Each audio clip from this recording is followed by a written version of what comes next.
Почитувани граѓани, почитувани колеги, почитувани медиуми, еве конечно пред нас еден од оние пакети на антикризни мерки кои што прво ги чекавме од владата да дојдат до собранието, потоа додека бидат на можност вака да продискутираме за нив, имавме доста патешествија, многу пресконференции, па од кога поминаа на комисија му требаа на мнозинството 5 денови да се охрабри да ги стави на пленарна седница, заради тоа што секој еден би рекол нормален политичар кој што има грижа на совест вакви мерки не би ни помислил да предложи, а камоли да ги предложи, затоа што ова понижување кое што им го прередуваат на категориите на граѓани со помош од 750 денари во услови кога имаме инфлација од 20% и во услови кога има голема афера која што ја тресе власта, ја обзанува опозицијата, која што се вика паразити, каде што можеме да видиме дека многу функционери земаат стотици илјади денари плата, имаме од една страна овие со розевиве на очариве од ДУИ и од СДСМ, каде што кажуваат дека ќе им помогнат на граѓаните, што ви се верува или не, 750 денари антикризни мерки помош за сите граѓани.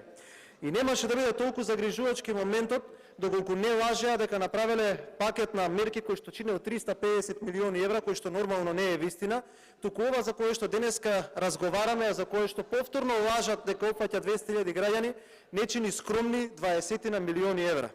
Како што знаете, ние предложивме, имавме доста вака пресконференции за подсетување за антикризни мерки. Прво председателот Мицкоски со 4 мерки, во кои што ни требаа 2 месеци да ве убедиме да ги интегрирате училиштата и јавните предпријатија за комунални и водни услуги од слободен на регулиран пазар, и тоа е добро што се направи, но со задоцнување на 2 месеци. И останаа таму едно 3 мерки кои што никој од владата не се охрабри да ги искоментира дали ги прифаќа или дали не ги прифаќа. Понатаму сакам да ве потсетам дека во рамките на овие мерки кои што ги дополнивме со 6 амандмани, предложивме викенд без ДДВ за прехранбени производи. Исто така побаравме да се врати оваа мерка субвенциониран студентски оброк, но да биде од 120 на 160 денари, да се намалат акцизите на дизелот, на бензинот и на течното гориво. Предложивме и одложување на прогресивното оданочување, но за тоа нема ни трага, ни глас. Што беше нашиот фокус на овие мерки и зошто толку време ви дадовме можност да одговорите, а вие еден месец бегавте и не им одговоривте на граѓаните? Зошто за буџет од 4,4 милиарди денари не сакате да изнајдете средства кои што ќе треба да им помогне на граѓаните и следниве категории? Нашите 6 амандмани предлагаа: прво, наместо краткорочно да траат мерките 4 месеци, мерките да траат додека трае кризната состојба. Зошто? Заради тоа што не може од време на време, кога ќе ви текне, кога некој министер ќе западне во криза, предложи кризна состојба и никој за таа кризна состојба во оваа држава да не одговара.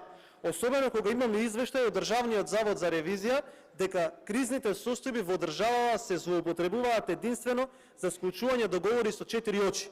80% од договорите со 4 очи кои се склучени во енергетиката, ви се склучени во кризна состојба. И ние викаме вака: оној министер кој што 2 пати поред или 3 пати, тоа е нешто невидено во светот и во Европа, ќе има во неговиот ресор предложено кризна состојба, тој мора да си замине, затоа што не може неспособни министри да ги плаќаме со пари на граѓаните, а да не ги решаваат тие кризни состојби. И велиме вака: не може да трае 4 месеци, нека трае се додека трае кризната состојба. И велиме, кога може веќе 750 денари, 1500 да ги делиме на група на луѓе која што не е 200.000, ајде да направиме вака. Прво, да дадеме по 3000 денари месечно на сите средношколци, на сите до еден. Така да ги помогнеме и средношколците и родителите. За ова сабајлето имавме соопштение од Сојузот на средношколци, каде што директно добивме подршка од нив дека ги повикуваат пратениците да гласаат за подршка на оваа мерка. Потоа бараме по 3000 денари месечно, не само за родителите самохрани со дечиња до 7 години кои што се приматели на социјална помош. За сите самохрани родители кои што имаат дечиња до 18 години, по 3000 денари помош. Исто така бараме не само за стечајците, туку за сите активни баратели на работа во државата, и тие да добијат 3000 денари помош. Значи не само стечајците, туку и стечајците и сите активни баратели на работа да добијат по 3000 денари помош во антикризните мерки. Исто така бараме по 3000 денари помош и за корисниците на минималната гарантирана помош. Понатаму бараме исто така за децата без родители и родителска грижа. Дополнително сметаме дека помошта кон пензионерите од 750 денари е понижувачка и е козметика. И затоа направивме вака, наместо да ги дефрагментираме пензионерите, да ги опфатиме сите. На кој систем? На следниот систем.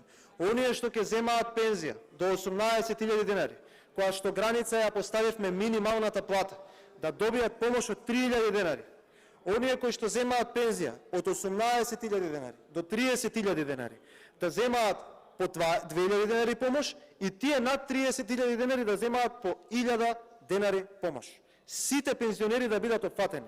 И понатаму, сметам дека сите заедно, во услови кога имаме инфлација од 20%, кога храната е поскапена 30%, кога потрошувачката кошничка месечно е 51.500 денари, 1.290 денари поскапа од минатиот месец, односно разликата помеѓу минималната плата и просечната плата до потребната минимална потрошувачка кошничка се движи во државава од 2.000 до 15.000. Сите заедно да им помогнеме и на лицата корисници на право на надомест за телесна оштета, наместо 750 денари, да дадеме 1.500 денари помош. И сега знам дека некој ќе рече дека буџетот не може да издржи. Не е точно. Овие ваши мерки кои што вие сте ги предложиле се 20 милиони евра. Овие наши мерки кои што ние ги предлагаме за да ги опфатиме сите граѓани се плюс 27 милиони евра. Што значи дека ние со 47 милиони евра помош ќе ги подмириме сите категории на граѓани. Дали има пари? Да, пари има. Затоа што колегата Игор Здравковски на една од седниците на Комисијата за финансирање и буџет ви предочи амандман каде што се изнајдени 1 милијарда и 460 милиони денари непродуктивни трошоци од предлог одлуката за прераспределба на средства. Ако таа ја усвоевте, ќе имаше пари за средношколците, ќе имаше пари за студентите, за пензионерите, за самохраните родители, за децата без родителска грижа и за оние кои што се корисници на помош за телесен недостаток. Пари во буџетот има и тоа е расчистено. Сега вака. Ајде да идеме еден чекор понапред. Покрај тоа што добивме поддршка и од средношколците и од сите категории на граѓани, треба да бидете фер и да им објасните на пензионерите зошто усвоивте амандман со кој што им кратите. Ај кај што ги понижувате со 750 денари, па усвојувате амандман со кој што викате при потенцијална миграција на пензиите, односно ако одат пензионерите од 14.000 која што е вашата горна граница на 14.001 денар на минималната, да го губат правото на помош. Па како бе не ви е срам? Ве прашувам тука во сред собрание да ги понижувате прво со 750 денари и од озгора на тога, како што викаше оној неразбран трговец, да им ги кратите парите на луѓето. Сега, овие 27 милиони евра ние можевме да ги обезбедиме на многу лесен начин. Како?